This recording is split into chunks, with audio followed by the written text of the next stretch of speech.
All of the tech and visuals you're about to see are running real-time in one of the levels of Call of Duty: Ghosts. Our new engine creates a huge leap in visual fidelity and graphical immersion for Call of Duty. To highlight this leap forward, let's take a look at a couple of these new features in-game. Let's start with a look at one of our new advanced tessellation features called displacement mapping. This feature allows our engine to create high-res geometry in real time on terrain surfaces that were in the past very flat. To better illustrate this, we are going to bring up some of the in-game development tools to show you what this new feature is actually doing. So with displacement maps off, you can see that the rocks on the riverbed are basically flat. However, as we slowly turn on displacement maps, you can see real geometry. The rocks, the nooks, the crags actually grow. This is a significant increase in geometric fidelity that is happening in real time in our new engine. Another great new feature of the engine is called Sub-D. This is a technique that takes once blocky geometry and builds them into perfectly smooth curves.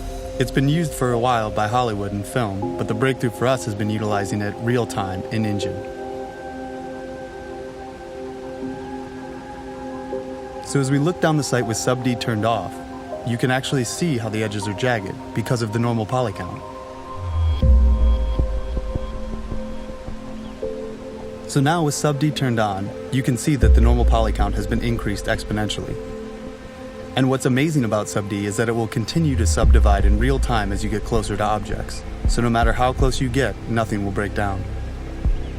Now as you look at your player's hand and weapon with all the tech running, you can see how high-resolution textures, Sub-D, the lighting, and other techniques allow us to show the most minute of details, like cuts, scrapes, and other natural imperfections. Also notice how the scope is now perfectly round. We've also implemented other features that further increase the natural look of the game. One example of this is how light affects the player's vision.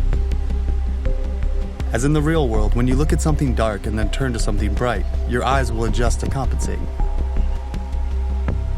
Displacement mapping and real-time Sub-D, along with other new technologies such as HDR volumetric lighting and real-time ADSR, set a new benchmark for immersion for Call of Duty.